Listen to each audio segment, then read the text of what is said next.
Para nga pala to sa mga broken dyan. Ito lang ang advice ko sa inyo. Sa una, sobrang hirap talaga. Sobrang sakit kapag iniwan ka ng taong mahal mo.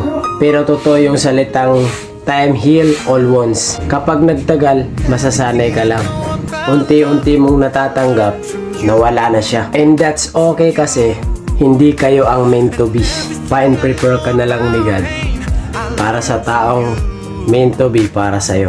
Yung ma-experience ang pagiging broken hearted, part kasi yan sa isang relasyon para mas matibay ka, para mas malaman mo sa sarili mo na kung ano pa ang kaya mong gawin para sa susunod mong taong mamamahalin. So thank you for the road.